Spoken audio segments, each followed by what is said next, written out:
The House of Charles Swinter is a 2012 novel by the British author James Ward, me. This is one of a series of videos in which I attempt to explain, partly for my own longer-term benefit, what inspired my work, what it's about, and what it was meant to achieve.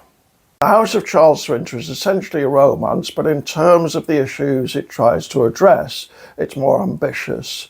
It's about the purpose of life in a world in which we're all now living much longer.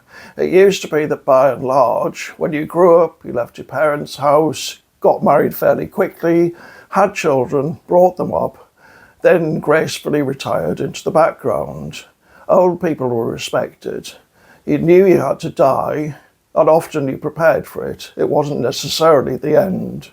Ideally, you had a vivid sense of where you stood within that timeline, which isn't quite how it is anymore. For many of us, this life is all there is. Family ties are much more tenuous, and the aging process is a slow-motion catastrophe. Death is something to be postponed at all costs. The central character in this novel, Charles Swinter, is in his 80s, but looks much younger. He doesn't think he's going to die, and that's not because he consciously believes otherwise. It's because he's never thought about it. He lives as if he's 30. Beyond that, this is a novel about Britain and its relationship to the rest of the world.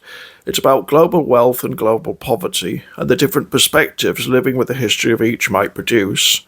Of course, the two things are interlinked. It's probably easier to behave as if you're immortal if you live in an affluent, atomised society. The story begins at a church funeral in England in 2004. The deceased, the estranged wife of Charles Swinter, is a central presence in the novel, and although we never meet her, even in flashback, we get the impression that she was a good person. She and Charles have two daughters. The older is a typical product of a certain sort of broken family, self-seeking and aggressive. The younger is much more fragile and ought to be severely mentally disturbed, although when the novel begins, she's keeping it together, just. Charles and his late wife never completely disentangled themselves from each other. They seem to have had a couldn't live with, couldn't live without kind of relationship. But now that she's dead, he decides to marry again. Only, he doesn't want someone of his own age. To cut a long story short, he decides to seek his new spouse in Thailand. What he wants is essentially appearances and a new lease of life. Marrying someone younger he only half-consciously thinks might mysteriously make him younger.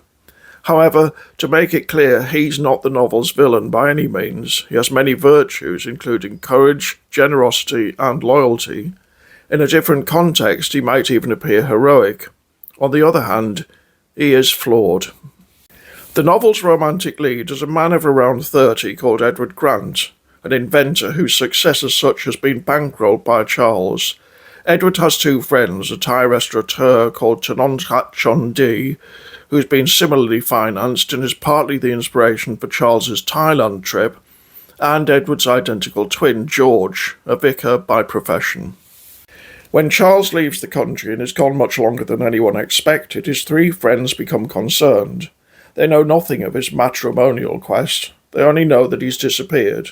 The police are duly informed, but Edward decides to track him down in person, which, as a bit of digging soon reveals, means travelling to Thailand.